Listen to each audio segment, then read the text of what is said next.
ലാലേട്ടന്റെ വർക്കിനെ പറ്റി പറയുകയാണെങ്കിൽ ഞാൻ ഒരുപാട് പ്രാവശ്യം വരച്ചിട്ടുണ്ട്. ഏകദേശം 5-6 തവണ വരച്ചിട്ടുണ്ട് പല പല രീതിയിൽ. അതിൽ 4 തവണ ചെയ്തതിന് ശേഷമാണ് ആള് കണ്ടത്. ആള് ഡയറക്റ്റ് തന്നെ വാട്സപ്പ് വഴി ബന്ധപ്പെട്ട് ഇപ്പൊ ഹനാൻ ഷാനെ എഴുതിയിട്ട് ഹനാൻ ഷാനെ തന്നെ വരയ്ക്കുമ്പോൾ അതൊരു കാരിക്കേച്ചർ ആക്കാൻ വേണ്ടി കാരിക്കേച്ചർ പോലെ ആയിരിക്കും തോന്നുന്നത്. പക്ഷെ എന്നാലും ഒരു ചായ കിട്ടിയാൽ മതി. വര ഞാൻ അങ്ങനെ പോയി പഠിച്ചിട്ടില്ല. പഠിക്കണമെന്ന് ആഗ്രഹം ഉണ്ടായിരുന്നു. തൃശ്ശൂർ ഫൈൻ ആർട്സ് കോളേജൊക്കെ പോയി പഠിക്കണമെന്നൊക്കെ ആഗ്രഹം ഉണ്ടായിരുന്നു. പക്ഷെ സാഹചര്യം കൊണ്ട് നടന്നില്ല. ഞാൻ ബാപ്പയുടെ മോനായതുകൊണ്ടാണ് ഈ പടം ഇത്രയും നന്നായിട്ട് പടം വരയ്ക്കാനുള്ള ഒരു ഭാഗ്യം കിട്ടിയത്. എനിക്ക് പ്രത്യേകിച്ച് ഒരു ബർത്ത്ഡേക്ക് പ്രത്യേകിച്ച് ഗിഫ്റ്റ് ഒന്നും കിട്ടിയിട്ടില്ല. അതെന്റെ ഭാഗ്യമായിരിക്കട്ടെ. അതെ, ഇത് ഞാനിങ്ങ് എടുക്കുന്നു. അതൊന്ന് വായിക്കാവോ? അടിച്ചു കയറുക. അടിച്ചു കയറുക എന്ന് പറഞ്ഞ ഡയലോഗ് ഹിറ്റായ സമയത്ത് ഇതും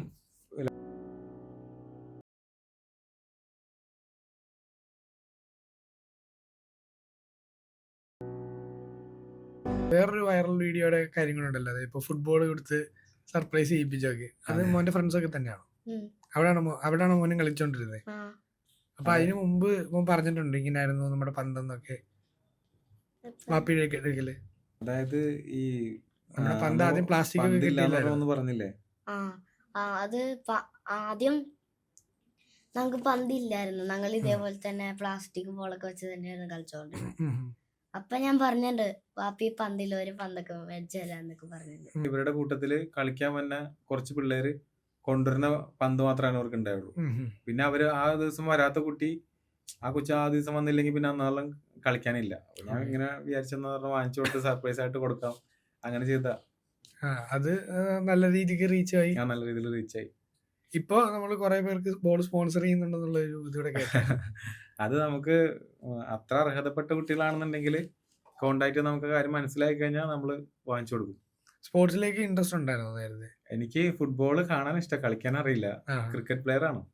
ക്രിക്കറ്റ് കളിക്കാൻ ഭയങ്കര ഇഷ്ടമാണ്. ക്രിക്കറ്റ് അന്നൊന്നും ഭയങ്കര ഇഷ്ടമാണ്. അപ്പൊ എല്ലാ സൺഡേസിലും ഞങ്ങൾ ഫ്രണ്ട്സ് ആയിട്ട് ക്രിക്കറ്റ് കളിക്കാൻ പോകാറുണ്ട്. പിന്നെ ഇവൻ ഫുട്ബോളിന്റെ ആളാണ്, ഫുട്ബോളിന്റെ മെയിൻ ആളാണ്.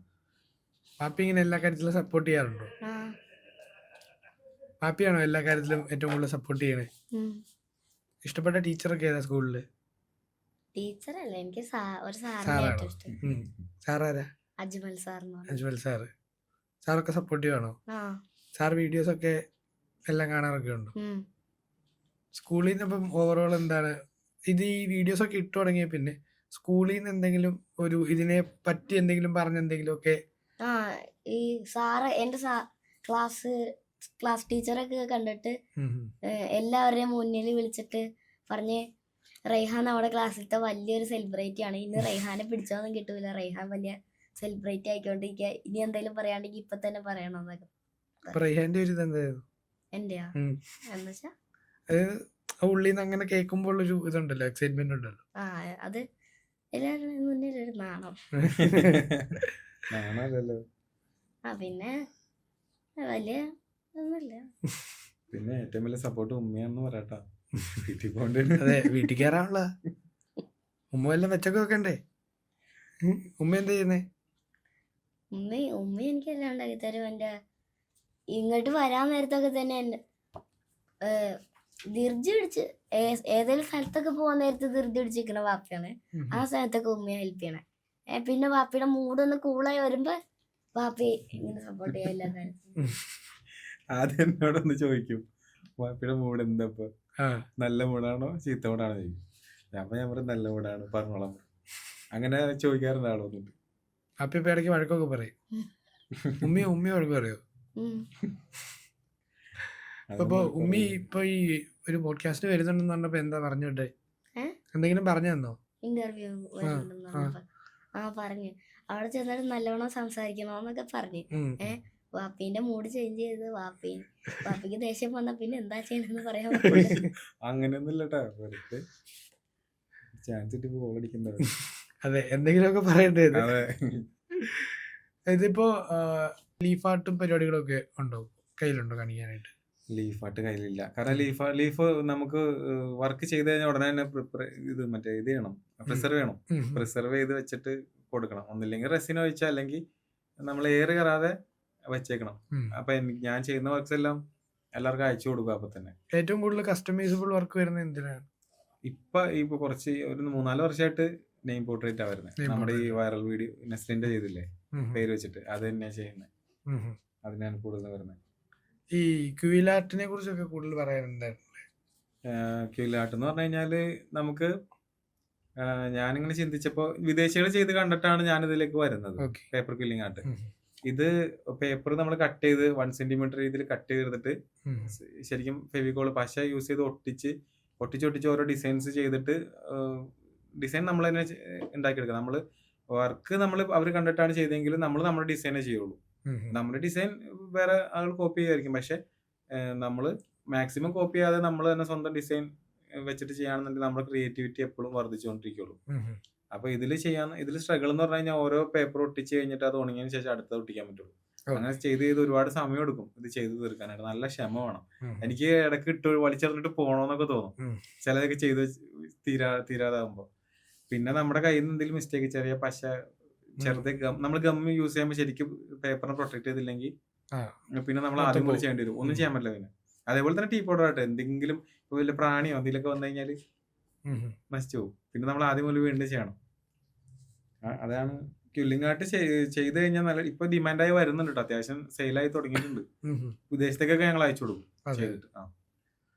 ഇതേപോലെ മോൻ എന്താണ് വെറൈറ്റി ആയിട്ട് ചെയ്യണേ? ഇപ്പൊ നോർമൽ ഡ്രോയിങ് മാത്രമേ ചെയ്യത്തുള്ളൂ, അത് എന്തെങ്കിലും വ്യത്യസ്തമായിട്ട് ചെയ്യാറുണ്ടോ? ആദ്യം ഞാൻ സാധാ പോലെ ഇങ്ങനെ നോർമൽ ഡ്രോയിങ് വരച്ചു തുടങ്ങി. പിന്നെ വാപ്പി ചെയ്യണ പോലെ ചില ഫോട്ടോസ് ഒക്കെ കിട്ടുമ്പോ ഇപ്പൊ ഒരു പൂ ആ പൂവിന്റെ പേര് ഉമ്മ എടുത്ത് വയ്ക്കും, ഉമ്മ പറഞ്ഞുതരും. അങ്ങനെ ആ പൂവിന്റെ പേരൊക്കെ വെച്ച് മനുഷ്യരിലേക്ക് എത്തിയിട്ടില്ല. ഇവന്റെ മെയിൻ എന്ന് വെച്ചാൽ ആദ്യം ഞാൻ ഇവിടെ മനസ്സിലാക്കിയത് ആള് സ്വന്തമായിട്ട് പല പല ക്യാരക്ടേഴ്സ് വരയ്ക്കുമായിരുന്നു. ഇപ്പത്തെ ഒരുപാട് കുട്ടികൾ എനിക്ക് അവരുടെ അച്ഛനമ്മമാരൊക്കെ എനിക്ക് ഫോട്ടോ അയച്ചു തരും. എന്റെ മോൻ ഇങ്ങനെയാ വരയ്ക്കുക, അപ്പൊ ഇവനെ ഏത് രീതിയിലാണ് പ്രോത്സാഹിപ്പിക്കണെ ചോദിച്ച് മെസ്സേജ് അയച്ചു തരും. ആളും അങ്ങനെ തന്നെയാ. ചെറുപ്പത്തിൽ തന്നെ 3-4 വയസ്സുള്ളപ്പോ തന്നെ ഇവൻ ക്യാരക്ടേഴ്സ് വരയ്ക്കും. അത് അവരുടെ ഇമോഷൻസും അവരുടെ ആക്ഷനും എല്ലാം കറക്റ്റ് ആയിട്ട് തന്നെ അവൻ വരയ്ക്കുമായിരുന്നു. അതുകൊണ്ട് തന്നെ അന്ന് മുതൽ ഞാൻ ആ സെയിം ഇതിൽ തന്നെ തുടർന്ന് നോക്കാൻ പറഞ്ഞു. അപ്പൊ അതേപോലെ അവൻ നോക്കി ഫ്രീ ഹാൻഡ് ആയിട്ട് ഇപ്പോൾ ഈ അടുത്താണ് ഞാൻ അവന് ഗ്രിഡ് ലൈൻ പഠിപ്പിച്ചു തുടങ്ങിയത്. ഗ്രിഡ് ഇട്ടിട്ട് നമ്മൾ ഫേസ് വരയ്ക്കൂലേ, അങ്ങനെ ഒരു മമ്മൂക്കയുടെ പടം വരച്ചോണ്ടിരിക്കുക ആള്. അത് കംപ്ലീറ്റ് ആയി കഴിഞ്ഞാൽ പോസ്റ്റ് ചെയ്യാൻ വേണ്ടി ഇരിക്കുക. കംപ്ലീറ്റ് ആയി കഴിഞ്ഞാൽ കാണിക്കണേ. അത് ഗ്രിഡ് മെത്തേഡ് എന്ന് പറയും. Grid art. അതേപോലെ ഇപ്പോൾ അത് ശരിക്കും പറഞ്ഞാൽ ഇപ്പം കുറേ പേരൻറ്റിങ്ങിൽ വരാത്തൊരു സംഭവമാണ്. എന്ന് വെച്ചാൽ കുറേ പേരിപ്പോൾ പേരൻറ്റിങ് ചെയ്യുമ്പോൾ അക്കാഡമിക്സ് മാത്രം ഫോക്കസ് ചെയ്ത് പോകുന്നത്. അതിൽ നിന്ന് വ്യത്യസ്തമായിട്ട് ഇപ്പോൾ ഇങ്ങനെ എന്ത് കഴിവുണ്ടെങ്കിലും ആ കഴിവ് എടുത്ത് കാണിച്ച് അതിനെ പ്രോത്സാഹിപ്പിക്കുന്നത് വളരെ കുറവാണ്. എന്ന് വെച്ചാൽ ഇപ്പം പിന്നെയും വരുന്നുണ്ട്. അത് കിട്ടിയത് വെച്ച് മോനിലക്കിയാട്ടോ. മനസ്സിലായില്ല? അതായത് മോനെ വാപ്പ ഇങ്ങനെ സപ്പോർട്ട് ചെയ്യാറില്ലേ? അതെല്ലാവർക്കും കിട്ടാറുണ്ടോ? വാപ്പ ഇപ്പൊ ഫ്രീ ആയിട്ട് ഇരിക്കുമ്പോ ഞാനിപ്പോ ബുക്ക് എടുത്തിട്ട് എന്തെങ്കിലും പടം വരക്കും. അപ്പൊ അപ്പിനോട് ഇതെങ്ങനെ ചെയ്യണമെന്നൊക്കെ ചോദിക്കുമ്പോ വാപ്പി പറഞ്ഞുതരും. മോനിക്കിന് ഒരു പാഷൻ ഉണ്ട്, ആ പാഷനെ സപ്പോർട്ട് ചെയ്യണില്ലേ വാപ്പി?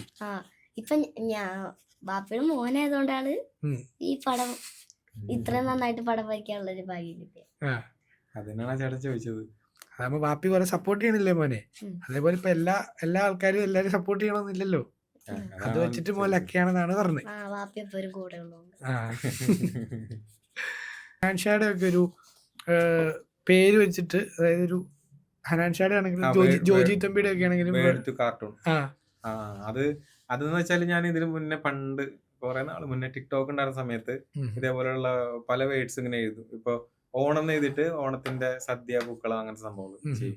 അതേപോലെ സഹോദരിമാരെ എഴുതിയിട്ട് കുറച്ച് സഹോദരിമാർ നിൽക്കണം. അങ്ങനെ വേർഡ് ടു ഡ്രോയിങ്, വേർഡിൽ നിന്നും ആ വേർഡ് എന്താണോ ആ ചിത്രമാക്കി മാറ്റുന്ന ഒരു കൺസെപ്റ്റ് പണ്ട് ചെയ്തിട്ടുണ്ട്. അപ്പൊ ഈ അടുത്ത് ഞാനത് ഇങ്ങനെ പോസ്റ്റ് ചെയ്ത സമയത്ത് ഓരോരുത്തർ ഇപ്പൊ ബ്രോയുടെ പേര് റോഷൻ എഴുതിയിട്ട് ജസ്റ്റ് ബ്രോനെ തന്നെയല്ല ഒരു ഏതെങ്കിലും ഒരു ക്യാരക്ടർ വരയ്ക്കും. അപ്പൊ അതിങ്ങനെ ഇട്ട് കഴിഞ്ഞപ്പോ ഏകദേശം 10-60 പേർക്ക് ഫ്രീ ആയിട്ട് ചെയ്തു കൊടുക്കും. അങ്ങനെ ചെയ്ത് കഴിഞ്ഞപ്പോ എനിക്ക് തോന്നി എന്നാ ഇത് വെച്ചിട്ട് അയാളെ തന്നെ വരച്ചാലോ. ഇപ്പൊ ഹനാൻഷാനെ എഴുതിയിട്ട് ഹനാൻഷാനെ തന്നെ വരയ്ക്കുമ്പോ അതൊരു കാരിക്കേച്ചർ പോലെ ആയിരിക്കും തോന്നുന്നത്. പക്ഷെ എന്നാലും ഒരു ചായ കിട്ടിയാൽ മതി. ഒരുപാട് പേരെല്ലാം കമന്റ് ചെയ്തിട്ടുണ്ട് ഹനാൻഷാനെ പോലെ തോന്നുന്നില്ല, പക്ഷെ ഒരു ചെറിയ ചായ മാത്രമേ കിട്ടുള്ളൂ. അപ്പൊ അങ്ങനെ ചെയ്ത് പ്രാക്ടീസ് ചെയ്തോണ്ടിരിക്കുകയാണ് ഞാനിപ്പോ ഓരോരോ പുതിയ സംഭവങ്ങൾ ചെയ്യാനായിട്ട്. ഇതിലേക്കൊക്കെ ഇത് വർക്ക് ചെയ്ത് പഠിച്ചതാണോ അതോ ഇത് പഠിച്ചിട്ടുണ്ടോ? ഞാൻ നേരത്തെ പറഞ്ഞില്ലേ, ഞാൻ ഇങ്ങനെ പറഞ്ഞിട്ടില്ല. വര ഞാൻ അങ്ങനെ പോയി പഠിച്ചിട്ടില്ല. പഠിക്കണമെന്ന് ആഗ്രഹം ഉണ്ടായിരുന്നു. തൃശ്ശൂർ ഫൈൻ ആർട്സ് കോളേജൊക്കെ പോയി പഠിക്കണമെന്നൊക്കെ ആഗ്രഹം ഉണ്ടായിരുന്നു. പക്ഷെ സാഹചര്യം കൊണ്ട് നടന്നില്ല. ഞാൻ ഇതിലേക്ക് ബിസിനസ്സിലേക്ക് ഇറങ്ങിയതാണ്. പിന്നെ കറങ്ങി തിരിഞ്ഞപ്പോൾ കുറേ വർഷങ്ങൾക്ക് ശേഷമാണ് വീണ്ടും തിരിച്ചിലേക്ക് വരുന്നത്. അപ്പോൾ പറഞ്ഞു അത് പഠിച്ചിട്ടില്ല, ഞാനിപ്പോൾ വ്യത്യസ്തമായിട്ട് ഇങ്ങനെ ചെയ്യണമെന്ന് ചിന്തിച്ച് അങ്ങനെ ഓരോന്നോരോന്നൊരു പുതിയതായിട്ട് ഇങ്ങനെ ചെയ്തു തുടങ്ങിയതാണ്. അങ്ങനെയാണ് ഇപ്പോൾ ഇതിലേക്ക് വന്നത്. ഈ പേരിൽ നിന്ന് ഒരാളുടെ ഇനിയും ഞാൻ പറഞ്ഞില്ല, പുതിയ സംഭവങ്ങൾ കുറെ വരാനുണ്ട്. സക്സസ് ആവാണെന്നുണ്ടെങ്കിൽ അത് വരും, ഇതേപോലെ ചന്ദ്രയുടെ പോലെ. കുറെ സംഭവങ്ങൾ മൈൻഡിലുണ്ട്. അതെ അതെ. മോനെ വെച്ചിട്ടാണോ ഇനി വരാനുള്ള സാധനങ്ങളൊക്കെ മോനെ വെച്ചിട്ട് കൂടാണോ? ഞാൻ പറ്റുവാണെങ്കിൽ ഞാൻ ചെയ്യും. ഞാനൊന്ന് മുതലാക്കും. നിന്നെ മുതലാക്കി എടുക്കുന്ന പറഞ്ഞത്. നമുക്ക് സെലിബ്രിറ്റീസിൽ നിന്നൊക്കെ അപ്രീസിയേഷൻ കിട്ടിയ വേറെ വർക്കുണ്ട്. ഇപ്പൊ മോഹൻലാലിന്റെ അല്ലാണ്ട്, മോഹൻലാലിന്റെ ആണെങ്കിൽ എങ്ങനെയായിരുന്നു കാര്യങ്ങളൊക്കെ? ലാലേട്ടന്റെ വർക്കിനെ പറ്റി പറയുകയാണെങ്കിൽ ഞാൻ ഒരുപാട് പ്രാവശ്യം വരച്ചിട്ടുണ്ട്. ഏകദേശം 5-6 തവണ വരച്ചിട്ടുണ്ട് പല പല രീതിയിൽ. അതിൽ 4 തവണ ചെയ്തതിന് ശേഷമാണ് ആള് കണ്ടത്. ആള് ഡയറക്റ്റ് തന്നെ വാട്സപ്പ് വഴി ബന്ധപ്പെട്ട്, എൻ്റെ ഒരു ഫ്രണ്ട് വഴിയാണ്, ഫ്രണ്ട് ത്രൂ വഴി വാട്സപ്പ് വഴി വോയിസ് ഇടായിരുന്നു ചെയ്തത്. അതും അതിന്റെ പ്രത്യേകത എന്താണെന്ന് വെച്ച് കഴിഞ്ഞാൽ അന്ന് എൻ്റെ ബർത്ത്ഡേ ആയിരുന്നു. ആള് ബർത്ത്ഡേയുടെ അന്ന് ബർത്ത്ഡേ എന്ന് അറിഞ്ഞുകൊണ്ടാവാം ചിലപ്പോൾ ഡയറക്റ്റ് മെസ്സേജ് അയച്ചത്. അന്ന് ഭയങ്കര ഭാഗ്യമായിട്ട് ആ ഒരു ദിവസത്തിന് ഞാൻ കാണുന്നു. എന്തായിരുന്നു മെസ്സേജ്? അതൊരു 37 സെക്കൻഡ് വോയിസ് ആണ്. ആദ്യം ഹാപ്പി ബർത്ത്ഡേ എന്ന് തുടങ്ങിയിട്ട് വർക്കെല്ലാം കണ്ടു, ഇങ്ങനെ ടീപ്പോഡിൽ ചെയ്യണ വർക്കെല്ലാം കണ്ടു, പിന്നെ അനുഗ്രഹിക്കട്ടെ, കൂടുതൽ വർക്ക് ചെയ്യാൻ ബാക്കി ഉണ്ടാവട്ടെ, പിന്നെ നേരിട്ട് കാണാമെന്നും പറഞ്ഞിട്ടുണ്ട്. നേരിട്ട് കാണാൻ പറ്റിയിട്ടില്ല, കാണുമെന്ന് പ്രതീക്ഷയോടെ ഇരിക്കുക. വേറെ ആരിലൊക്കെയാണ് ശരിക്കോ അങ്ങനെ ഈ അടുത്ത് മഞ്ജു വാര്യർ കമന്റ് ചെയ്തിട്ടുണ്ടായിരുന്നു. പിന്നെ ഇൻസ്റ്റഗ്രാം ത്രൂ ആണ് എല്ലാവരും ചെയ്യാറ്. പിന്നെ മിന്നൽ മുരളിയിലെ ഷെല്ലി മാം ഡയറക്റ്റ് ഉഷ എന്ന് പറഞ്ഞ ക്യാരക്ടർ ചെയ്ത് ആള് ഡയറക്റ്റ് തന്നെ വിളിച്ച് കോൾ ചെയ്ത് സംസാരിച്ചിരുന്നു. പിന്നെ എല്ലാവരും കുറെ പേര് ഉണ്ട്, എനിക്ക് കറക്റ്റായിട്ട് ഓർമ്മ അങ്ങോട്ട് വരുന്നില്ല. മെസ്സേജ് ത്രൂവും കമന്റ് ഒക്കെ ആയിട്ടാണ് ഒരുപാട് പേര് ചെയ്തിട്ടുള്ളത്. സഞ്ജു സാംസൺ ഉൾപ്പെടെ, കല്യാണി പ്രദേശൻ, അവരെല്ലാവരും. മഞ്ജു ചേച്ചിയൊക്കെ ആണെങ്കിലും ഏതൊരു വർക്കാണെങ്കിലും മഞ്ജു ചേച്ചി എടുത്ത് ഇപ്പൊ നമ്മൾ സിമ്പിൾ ഗിഫ്റ്റ് കൊടുക്കുകയാണെങ്കിലും അതാണെങ്കിലും എടുത്ത് സ്റ്റോറി ഇട്ട് മെൻഷൻ ആക്കുന്ന ഒരാളാണ്. ഭയങ്കര സപ്പോർട്ട് ചെയ്യും. അടിപൊളിയായിട്ട് ഇതെനിക്ക് ഒരു നല്ലൊരു ബർത്ത്ഡേ ഗിഫ്റ്റാണ് ഇത്തവണ. അതായത് എനിക്ക് പ്രത്യേകിച്ച് ഒരു ബർത്ത്ഡേക്ക് പ്രത്യേകിച്ച് ഗിഫ്റ്റ് ഒന്നും കിട്ടിയിട്ടില്ല. അതെ, ഇത് ഞാനിങ്ങ് എടുക്കുന്നു. സൂക്ഷിച്ചു വെച്ചോ? ഫ്രെയിം ചെയ്ത് ചെയ്യാൻ പറ്റും. സൈൻ ഇട്ടിട്ടില്ലേ? സൈൻ ഇട്ടുണ്ട്. കൊള്ളാം, അടിപൊളിയായിട്ടുണ്ട്. Thank you. ഇതേപോലെ വേർഡിങ്സ്, അതായത് ഇപ്പം ഈ നെയിം പോർട്രേറ്റ്സ് അല്ലാണ്ട് നെയിം പോർട്രേറ്റ് തന്നെ നമുക്ക് പാട്ട് വെച്ച് ചെയ്യാം, പല പല കോഡ്സ് യൂസ് ചെയ്ത് ചെയ്യാം. പിന്നെ ഒരാൾ എഴുതിയ കവിത വെച്ചിട്ട് ആളുടെ പ്രണയിനെ വരയ്ക്കാൻ അവസരം ഉണ്ടായിരുന്നു. ആള് എനിക്ക് ഇതിനു വേണ്ടി കവിത എഴുതി. ആളൊരു ഡോക്ടറാണ്, പേര് പറയരുതെന്നാണ് പറഞ്ഞേക്കുന്നത്, അതുകൊണ്ട് പറയുന്നില്ല. ആള് എന്ന കവിത കൊണ്ട് ഞാൻ ചെയ്തു കൊടുത്തിട്ടുണ്ട്. സിനിമ ഡയലോഗ്സ് വെച്ച് ഞങ്ങൾ ഒരു വർക്ക് ചെയ്തിട്ടുണ്ടായിരുന്നു. സിനിമയുടെ ഡയലോഗ്സ് യൂസ് ചെയ്തു. അത് ഞാൻ കാണിച്ചു തരാം. ഇത് ലാലേട്ടന് ഈ അടുത്ത് ചെയ്തൊരു ചെറിയൊരു വിൻസ്മരയുടെ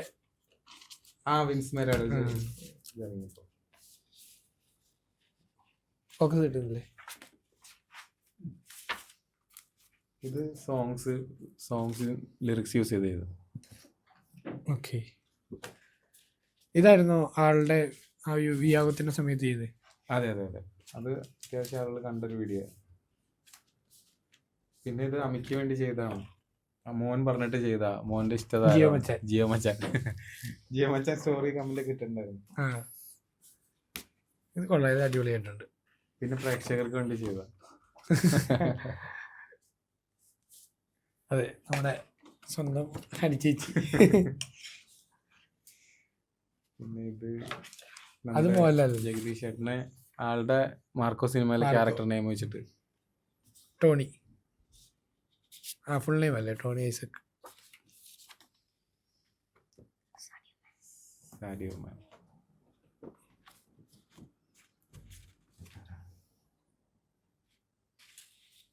ഇത് മുകുന്ദ് വരദരാജൻ നമ്മളെ വിട്ടുപോയ. അമരൻ സിനിമയിലൊക്കെ മെയിൻ ക്യാരക്ടർ, അതായത് ആളുടെ സ്റ്റോറി ബേസ് ചെയ്തിട്ടാണ്. അതെ, ഇതിന് പിന്നിൽ മെസ്സേജ് അയച്ചായിട്ടെന്തോ അത് ആളുടെ വൈഫ് അത് കമന്റ് ചെയ്യുകയും സ്റ്റോറി ഇടുകയും ചെയ്തിട്ടുണ്ടായിരുന്നു. ഓക്കെ. പിന്നെ ഇതാണ് ഞാൻ പറഞ്ഞ ഡയലോഗ്സ് യൂസ് ചെയ്തത്. ഇത് കാണിച്ചിരുന്നോ? ഇല്ല കാണിച്ചിട്ടില്ലായിരുന്നു. അതൊന്ന് വായിക്കാവോ? അടിച്ചു കയറി വാ. അടിച്ചേരുവാന്ന് പറഞ്ഞ റിയാസ് ഡയലോഗ് ഖാൻ. ഹിറ്റായ സമയത്ത്. ഇതും ലാലേട്ടന്റെ ക്യാരക്ടർ നെയ്മ. ആഹാ. ഇത് എൻ്റെ നേരിലാണോ? നേരിലെ. അഡ്വക്കേറ്റ് അതെ അതെ. വിജയ് മോഹൻ. അത്ര ഇപ്പൊ എന്റെ കയ്യിലുള്ള, ബാക്കിയെല്ലാം എന്റെ ഇൻസ്റ്റാഗ്രാം പേജിലുണ്ട്. അതെ, എല്ലാവരെയും ആളുടെ ഇൻസ്റ്റാഗ്രാം പേജിന്റെ നെയിം റഹീം റെഡ് ആർട്സ്. അതെ, ചെക്ക് ചെയ്യുക. Reds arts. അതേപോലെ മോന്റെ അമിയോൺ ഗിർ. അമിയോൻഗിർ. ആ ഒരു ഇപ്പൊ ഈ റഹീം റെഡ് ആർട്സ് എന്ന് പറയുന്ന ആ ഒരു നെയിമിലൊക്കെ എത്തി. അത് റെഡ്സിനെ കുറിച്ച് പറയേണ്ടി വരും. റെഡ്സ് എന്ന് പറഞ്ഞു കഴിഞ്ഞാല് ഞങ്ങള് സ്കൂൾ കാലഘട്ടം മുതലുള്ള ഒരു ഗ്യാങ്ങിന്റെ നെയിമാണ്. റെഡ്സിൽ കുറച്ച് സുഹൃത്തുക്കളുണ്ട്. അവര് എല്ലാവരും കൂടി ചേർന്ന് ഒരു ഗ്യാങ് ആയിട്ട് തുടങ്ങിയതാ. അത് പിന്നീട് വളർന്ന് ഞങ്ങൾ കുറച്ച് പേര് ഞങ്ങളുടെ തന്നെ ബ്രാൻഡിന്റെ പേര്, എൻ്റെ പേരിന്റെ കൂടെ റെഡ്സ് എന്നുള്ള പോലെ തന്നെ ഒരു കൂട്ടുകാരന്, അവൻ ഇജാസ് എന്ന് പറയും, അവൻ മൊബൈൽ ഷോപ്പാണ്. അപ്പോൾ അവരുടെ ഷോപ്പും അവരുടെ ഫുൾ ബിസിനസിന്റെ സ്ഥാപനങ്ങൾക്കൊക്കെ റെഡ്സ് എന്നാണ് പേര്. പിന്നെ സജിൻ ഉണ്ട്, മനാഫ് ഉണ്ട്, റിച്ചു ഉണ്ട്, വിനോദ് ഉണ്ട്, കുറച്ച് പേരുണ്ട്. അപ്പോൾ ഇവരെല്ലാവരും കൂടി ചേർന്ന് തുടങ്ങി അവരവരുടെ സ്ഥാപനങ്ങൾക്കൊക്കെ ഈ പേര് തന്നെ ഇട്ടേക്കണം, റെഡ്സ് എന്ന് പറയുന്നത്. അങ്ങനെയാണ് റെഡ്സ് എന്നുള്ള പേര് എടുക്കുന്നത്. ഇപ്പം നാട്ടിൽ ഇപ്പം റഹീം എന്ന് പറഞ്ഞാൽ കുറേ റഹീമുകളുണ്ട് ഞങ്ങളുടെ നാട്ടിൽ. പക്ഷേ റഹീം റെഡ്സ് എന്ന് പറഞ്ഞു കഴിഞ്ഞാൽ നാട്ടിലെല്ലാവരും അറിയും. നാട്ടിലെല്ലാവരും അത്യാവശ്യം റെഡ്സ് ഭയങ്കര പോപ്പുലർ ആയതുകൊണ്ട് എല്ലാവരും അറിയും. എത്ര പേരാണ് ഗ്യാങ്? അത് 5 പേര്. ഇമ്പോർട്ടൻസ് അല്ലാണ്ട് നമ്മളൊരു വേർഡ് വർക്കിന്റെ കാര്യം പറഞ്ഞില്ലേ, അങ്ങനത്തെ ഒരു വർക്ക് കൂടെ ചെയ്യാം. വേർഡിൽ നിന്നും ചിത്രമായിട്ട് മാറുന്നത്, അതെ, അത് അതെ. നമുക്ക് ചെയ്യാം. ഒരെണ്ണം ചെയ്യാം. നമുക്ക് ജോജി തമ്പിനെ തന്നെ ചെയ്താലോ? ജോജി തമ്മിൽ ചെയ്യാം. ജോജി തമ്പിനെ തന്നെ ചെയ്യാം. അത് നമ്മള് ജോജി തമ്പിനെ എഴുതിയിട്ട് അതിൽ നിന്നും ആണ് വരയ്ക്കുന്നത്.